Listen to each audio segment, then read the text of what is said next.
you had a huge win in recognizing that, and then something you had a really big challenge with, and you're putting that out there for me, and I'm bringing that out to the, you other guy that's watching this right now. Hopefully that brought you value. I've certainly been there. I've been in the anger, and I've been in the like, yeah, I fucking rocked it yesterday.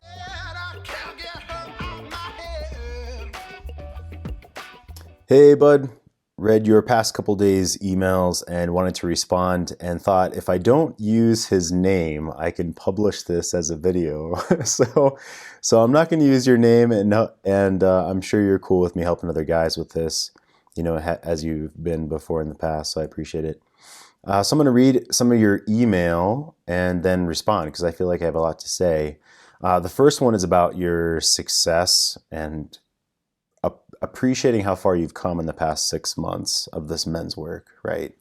And also recognizing where you want to be and how far you want to go, and knowing that there is, some journey left, if you will. And of course, there always is an ongoing being the man you want to be intently, purposefully, which becomes more and more autopilot, of course. But there's always, I'm constantly reading books. I'm constantly talking with other men about these types of things, even for my own life. So something just to say there. But yeah, so let's jump in. So she wasn't having a good day. She came back from the store and she was agitated, right? And you said, quote, "Since you've come back from the store, you've seemed agitated. Does that seem fair to say? Yeah, what's going on?" And she held off for a second. Her body relaxed a bit, and she proceeded to unload and tell me how she had a pretty bad headache, etc., etc. The boys were being loud with playing the video games, and she had a hard time taking a nap, and so on.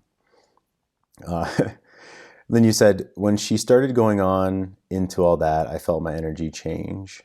My energy left my head and dropped into my body. My shoulders relaxed, pretty sure my face relaxed, and felt for her struggles. I felt for her struggles.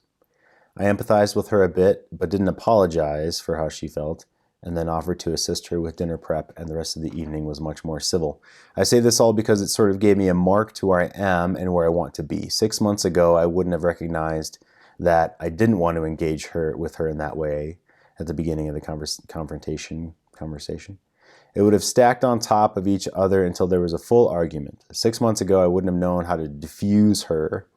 I don't always get it right, but yesterday I did. I see progress in myself in that. In the future, I'd like to bring that energy into the room with me to let her or whoever you're with, right, soften and relax when I enter the room. I know I naturally have this calming effect on people, and I want to understand how to own it. So phenomenal, and I love that you're acknowledging it and appreciating it. I mean, gosh, this is exactly what you've said that you want to know how to embody and how to bring this into the room, and you're practicing it, you're doing it. So I wanted to acknowledge you for that, and for writing me and journaling like I've asked you to do for part of your homework, and fully embracing that work to be this man that you want to be. And you've come a long way, right? And you recognize you've got somewhere to go, and that's why I wanted to read your next email, which I believe is from this morning. Yeah. And this is a little other side of the coin, right? So when she does something to stab, or I'm perceiving it as being hurt, or here we go again, it's hard to stay that mountain lion man, right? So let me read this a little bit and we'll talk about it, because I have a bunch to say. I know this is a bit petty, but it gets under my skin. She asked what I was going to do today. When I brought up hiring a lawyer, she had the gall to ask, "Why do you think you need a lawyer? Because you're trying to divorce me? Why would you ask such a silly question? Like, literally, what's going through your brain? Is it fear that I'll try and screw her?" I'm assuming you didn't say all those things to her. That was just what you were thinking. I'm going to go with that. A little bit later, she was getting ready for the day to leave and do things. I came in, told her how I was intentional about having that conversation with her about attorneys and divorce, I'm assuming. That I enjoyed our talk yesterday otherwise, but I don't believe that the conversation she wants to have. I said something about planning on having it so we both can be prepared for it and not feel like it's put on us. Why do we have to schedule these things? Why can't they just happen? Multiple question marks. So what I'm hearing here is she hasn't talked to a lawyer, it sounds like, to the extent of what she's concerned that you will talk to a lawyer about for whatever reason, or it's bring up insecurity in her, or somehow she's confused why you're talking to a lawyer, which seems surprising to you and me in this situation. But I also want to point out, so part of my job here, right, is to point out that, I'll just be blunt, you got pretty defensive really fast, you know? And I know you want me to point those things out. We have a relationship, we've talked a lot, right? And we work together a lot. And I just want to point that out. I don't want to beat around the bush. Why do you think I need a lawyer? Cause what the fuck, exclamation, question mark, question mark. I mean, the 12-year-old little girl in her is going through a lot, right? And we've talked about that. So this is a chance for some grace. This is a chance for some patience.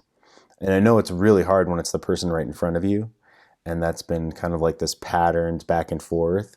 And you were just kind of able to, a half a day earlier, it sounds like, be that mountain lion man and kind of step back. I think you're writing me this because you're recognizing you maybe didn't do that in this situation. So I acknowledge that you're writing me that and putting that out there. I hope that you recognize that. If not, right, it does seem, okay, I'll be vulnerable here. So I was talking about something. So this is hard for me to say, right? So if you've gotten to hear, kudos. With my fiance, and when she cooks on the stove and walks away and just starts doing something for work usually and sort of forgets about it, and it boils over and makes like a mess on the stove. And it's not a big deal, but it's something I've noticed, and it was a big deal to me in the past, and meaning that I brought it up to a trusted guy friend, and when I talked about it, I kind of dramatized it. I made a big deal out of it. I like made faces and stuff. And I think it was one to play up the story with him, which is a part of it. And another is because it really kind of was bothering me. And he called me on my shit and was like, we're talking about a stove, right? And I'm like, yeah, it's not a big deal though. And he goes, yeah, but a minute ago, you kind of just made all these faces and it kind of seemed like a big deal. And so do you think that she's kind of feeling that in any way? Hint, hint, yeah. Because it's some way that I'm judging what she's doing, or judging that she's leaving it on the stove and it's boiling over and making it, a mess. Oh, it's a mess, right? And I could clean it up, and I have before, and otherwise it's the stove. It's not a big deal. Like, I know she's going to take care of it eventually. It's what is it about me? What's underneath that for me at that moment was what my trusted guy friend was, who's actually also a professional coach. She just happens to be a colleague of mine, was basically calling out to me. He's like, did you notice how big of a deal you kind of just made it when you told me that story? And I told that because that reminds me of this. You may not notice that when you're telling me the story here, when she asked you, why do you need to, hire a lawyer, that you kind of are reacting pretty strongly in your story to me. So there might be something there that you may not be aware of. So I wanted to point that out. Then you go on to say it's kind of like this back and forth. Basically, you guys are kind of having this argument back and forth until she's kind of done talking, turns her back towards you. You didn't want to hover or be the hummingbird, so you left the area to get prepared for the day. And then turns out she shuts the door and drives off and leaves, right? And then you tell me about how you feel this basically like super disrespectful, how she left in the middle of a conversation.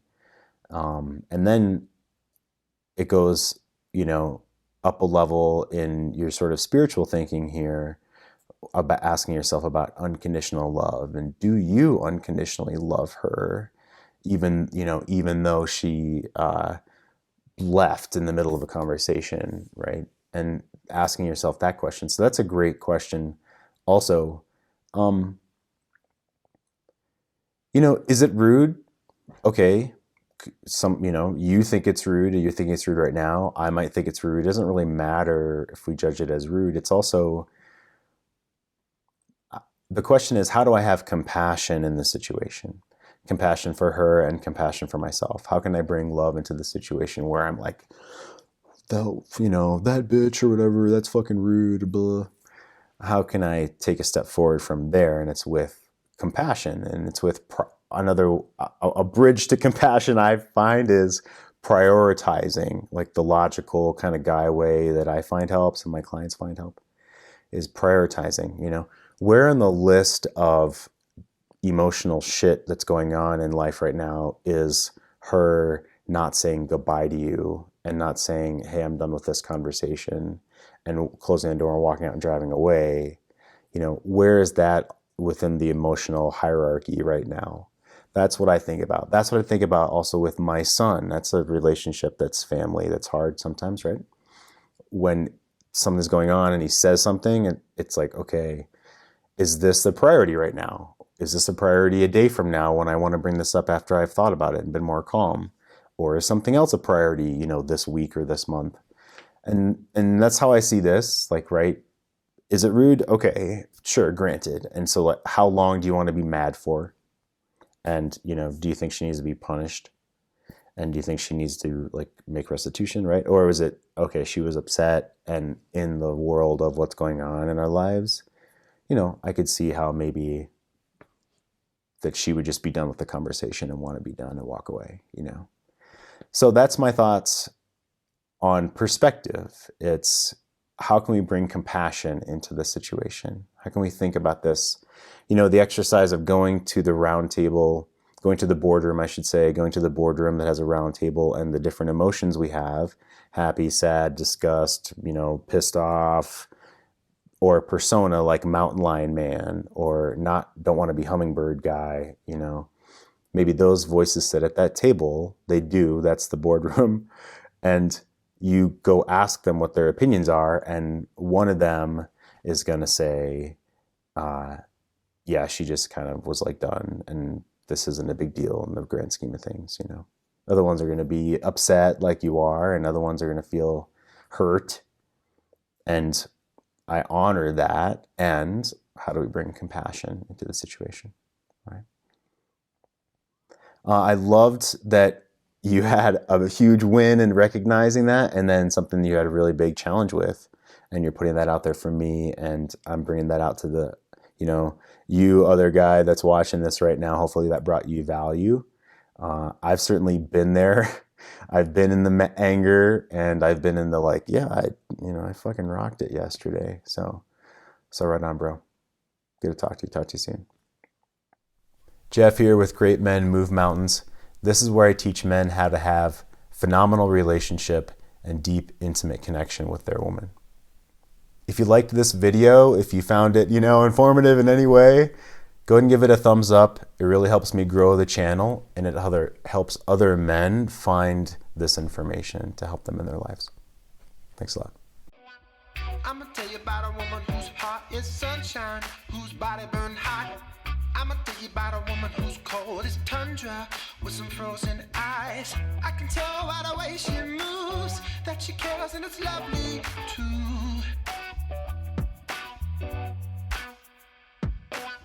I'm gonna tell you about a story of a broken man, how it began, how it ends, but he didn't understand. It's all